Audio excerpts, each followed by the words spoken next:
Hello, welcome back to my Thoughtful Thursdays video channel where we take a look at important topics both inside and outside the church. As always, please make sure that you're subscribed and turn your notifications down below to make sure that you see more videos like these in the future. Welcome to December. It is hard to believe that 2021 is almost over. What a year. Last week I mentioned that I was going to be talking about the Kyle Rittenhouse verdict, and that is true. This guy is out here ruining the good name Kyle. I've got no time for that. I'd like to get back to the old name of Kyle, back to the meaning of what Kyle meant as a person who cares about Taylor Swift and typewriters and bow ties. I feel like that much more encapsulates the idea of Kyle than a vigilante who kills two people and is then acquitted of all crime. Old buddy Kyle Rittenhouse, acquitted of all charges. Was anyone really that surprised? No, of course we weren't surprised. There was a lot of misinformation surrounding the case, especially the liberals got a lot wrong, and they just make themselves look really dumb when they do this. And it's unfortunate because they could do the research ahead of time, but often we liberals are just as guilty as we complain about the other side with QAnon and Trump of not actually looking into the facts before we speak. Now, there was this really popular narrative on the left-hand side, and I am on the left, so I recognize it. And the narrative being told on the left-hand side was something along the lines of this. Look, there's this white supremacist miner whose mother helped him to get across the border with a gun to go to an event where he was looking to murder some black people at a Black Lives Matter protest. We have to be honest, that's the narrative that was being told on the far left, wasn't it? Well, guess what? It was wrong. That isn't what happened. It's far more complicated and nuanced than just that. However, we must also recognize that there is another narrative that seems to grow and is being formed on the far right-hand side of the spectrum as well. And that narrative is Kyle Rittenhouse is a gosh darn saint who protected this world from a violent pedophile and felon. I don't know why I say the right-hand side with a southern accent. That narrative can only be told after the fact. Kyle Rittenhouse, when he was afraid and he pulled the trigger of his gun, did not know about the sexual abuse committed at the hands of Rosenbaum. The truth is, the first victim of Kyle Rittenhouse, whose last name is Rosenbaum, when he was 19, did molest 5 boys between the ages of 9 and 11. It's not pretty. I'm not trying to avoid that fact. That is true 100%. But my goodness, how the right has now found all the rap sheets of the victims to justify Kyle killing them. And let's be honest, it's not that surprising. It's what our society does as well when police shoot unarmed people. Our society posts the world's worst photos of them and posts and talks about every potential bad thing that they have ever done in their entire life, as if killing that person was somehow justified. On the flip side, when a white man is caught raping a person behind a dumpster, he gets talked about how he has his entire life ahead of him and how great of a swimmer he is. However, Kyle was not a hero for shooting him. He didn't do us all a favor. Here's the part that nobody talks about. Rosenbaum, the first victim, and his brother were both molested by their father almost daily between the ages of 10 and 13. That's messed up. Now, that is not to excuse anything that he has done. However, it shows you that it's far more complicated than just black and white. Because if you know anything about abuse cycles, you know that they are often repeated by the victim. Rosenbaum was also an addict. Rosenbaum was likewise bipolar, and he had just been released that day of the shooting from the hospital for an attempted suicide. Yep, the bag that he threw at Rittenhouse was a hospital bag that he had been given to hold all of his toiletries. Earlier that day, Rosenbaum tried to get his prescription filled for his bipolar meds, but he found that the pharmacy was closed due to arson and fire. At the time of the shooting, Rosenbaum was broke and homeless, and he occasionally lived in tents during the winter months with his fiancée,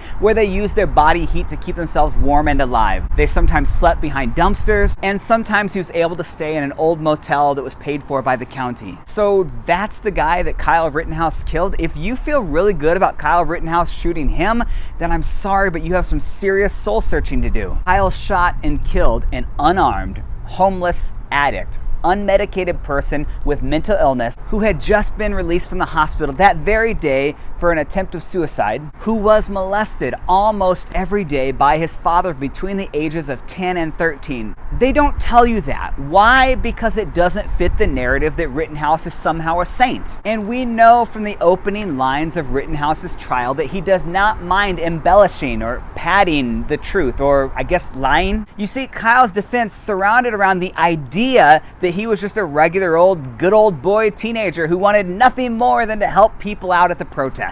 And Kyle introduced himself at the trial, and he said that he is a nursing student at Arizona State University. The only problem is he wasn't. He lied under oath. He was instead signed up as a student for a non-degree earning program at the online university. He never enrolled in the College of Nursing. He was signed up in a way that he could take a class here or maybe there that was for credit but could not be used to graduate. Rather, it was meant to be transferred to something else. However, the way that he states it in his trial is that he is a nursing student, and it sounds so good to the public who hears it because here he is. He's just this innocent young man who's studying to help other people, right? And just like the white rapist behind the dumpster, he has his entire life ahead of him. And Arizona State University has even come out with a statement. Kyle Rittenhouse has not gone through the admissions process with Arizona State University and is not enrolled in the Edson College of Nursing and Health Innovation. A spokesperson for Arizona State named Thorne mentioned that these online classes are not even affiliated with the nursing school or any other degree-seeking program with the university. However,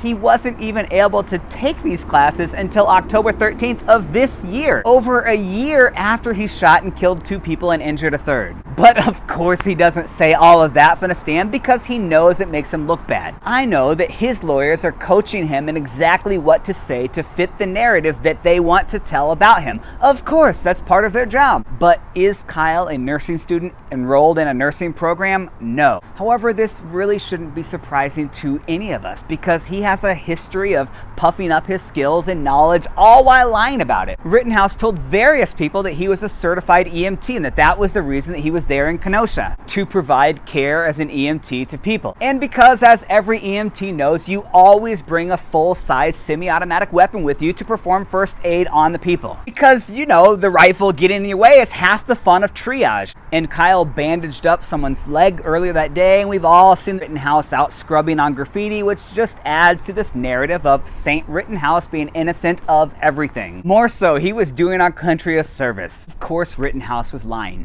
He's not a certified EMT, and this is an insult to actual trained medical professionals. Think about it this way. What if he dressed up in military attire and told people that he was a veteran just there helping out, but it turned out after the fact that he was lying and the actual truth was that he was in ROTC back in high school? That would be a slap in the face of all the people serving in the military today. Look, I was the president of the Medical Explorers program at Carl Hospital back when I was in high school. If I went around telling people that I was a medic, that would be a lie and a scam. The truth is, he was in a place that he should not have been, trying to pretend to be someone that he wasn't, holding an AR-15 style rifle. And here's an obvious fact that just doesn't get stated enough. If Kyle Rittenhouse would have stayed home that day, this would not have happened. Had Kyle Rittenhouse not broken the law and gone out after curfew, had Kyle Rittenhouse not brought a gun that he should not have had, that his friend bought for him because he was underage, had this all not happened, 2 people would still be alive today. And people who admire Rittenhouse are like, well, he couldn't have done anything differently. He acted in self-defense. He had no choice. He had lots of choices. He just chose to make horribly reckless choices over and over again that led to 2 people's deaths that would still be alive today had Rittenhouse just stayed home. Honestly, Rittenhouse should not have been open carrying in the state of Wisconsin. And it's insane how we can twist the wording of the law to protect white people, but somehow can never find those loopholes in the law when it comes to black people who are carrying guns illegally. Let's look at this bizarre law because dang, it is quite a curious law and how it fits Rittenhouse just perfectly here. Here's what the law says. Any person under 18 years of age who possesses or goes armed with a dangerous weapon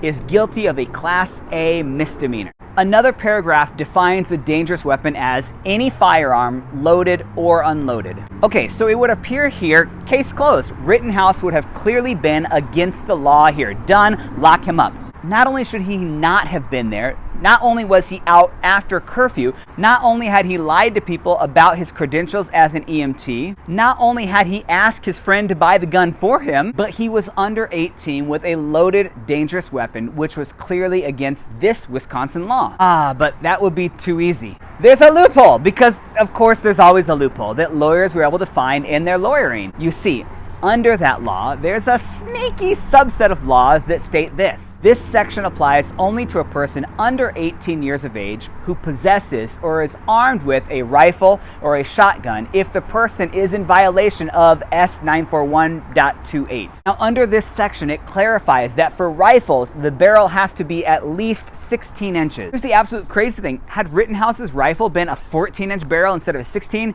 he would have been guilty of a crime for carrying a loaded or unloaded gun in the state of Wisconsin. Just carrying it would have been a crime. 2 inches in barrel length. 2 inches. I guess size really does matter. Benefield, you just make a penis joke? It's all absurd. We've been joking about this 2 inches, but had the barrel of Rittenhouse's gun been a half of an inch shorter, it would have been illegal. Do you see how absurd that is? This law was put into place because Wisconsin is a state with deep roots in hunting. It was put into place so that teenagers between the ages of 16 and 17 could legally hunt without the need for adult supervision. The intention of this law was to keep guns off the street. In this same part of the law, there are things like brass knuckles and sawed-off shotguns and shortened barreled rifles that are illegal. That was the intended meaning of this law. Hey, 17-year-olds can still hunt in Wisconsin, but let's also try to keep people from roaming the city streets with guns. Kyle Rittenhouse wasn't hunting. He had no hunting license. He was out after curfew with a gun that just happens to fit every strange loophole of Wisconsin law. That's insane. When we talk, especially on this channel, about white supremacy, this is a textbook example. Laws are written in a way that they benefit white people when they can find the loopholes, but that they target people of color when they do the same thing. A lot of people are probably thinking like, yeah, but how do we really know that? Come on. Do you really think that if this had happened and the shooter was a black person, that they would have been acquitted of every single charge? No way. You're smarter than that. In fact, let's use hyperbole to show the absurdity. Now that I know of this 16-inch loophole, well, I want every black person in the United States to buy an AR-15 style semi-automatic rifle with a 16-inch or longer barrel. And I just want you to walk around your cities with it slung around your neck. You know, just be on guard for all the sketchy stuff that people might be doing. In fact, why don't you go into the rich people's parties and maybe patrol them? You know, make sure they're doing everything legally. While you're at it, go ahead and walk right into the Wall Street parties and kind of just survey what's happening with the gun strapped across your chest. And when people ask you what you're doing there, just say that you're just enacting your God-given right to open carry in America. You don't have to answer any more questions. You know your Second Amendment right. And if people come for you, if they give you any reason to doubt or you even slightly feel in danger, well, I mean, if that happened, you will never see a law change faster in the history of the United States. I can see it now. Oh, wait, do we say 16 inches? Okay, so I'm obviously just kidding to prove a point. Please don't do that. You know why? Because I know that the very laws and loopholes that protected Kyle Rittenhouse were not made to protect my friends of color. And I'm not alone in thinking this, friends. I'm a person of deep faith in Jesus. Other profound thinkers in Christianity are saying the exact same things right now. Dr. Martin Luther King Jr.'s daughter and ordained minister Bernice King has similar thoughts when she called the verdict not surprising. She also said, we galvanize around changing our culture, including challenging the difference in how a black male teen would have been engaged in Kenosha. She's not wrong. I think we all know that would have ended very differently. Christian author Dante Stewart says, we don't have to wonder what would happen if Kyle Rittenhouse was black. We have the lives of John Crawford and Tamir Rice. We don't have to wonder about how he would be treated in the courtroom. We have countless stories of black children, women, and men destroyed by the law. Reverend Kelly Brown Douglas says this: Kyle Rittenhouse kills 2 people, found not guilty, white privilege at its finest. Ahmaud Arbery, unarmed and jogging, sentenced to death. This is justice in America. God is weeping. To recap, Kyle Rittenhouse, not a hero. However, and this is just one of my tests that I think is really good for us all to think about from time to time. Do you know right now who really loves Kyle Rittenhouse? White supremacy groups. Oh my goodness, he is their guy, a poster boy for white supremacy. And it's similar to my thoughts about Donald Trump and even various aspects within the evangelical church in America. And I think it can often sound like, and I've been accused with lines like this, wait, are you saying that Kyle Rittenhouse or people who like him are all white supremacists? Are you calling Donald Trump a white supremacist? Do you really think the whole evangelical church is based in white supremacy? No, I have never said that. In fact, I'm pretty careful with what I say. But you know who does love Rittenhouse, Donald Trump, and Jesus?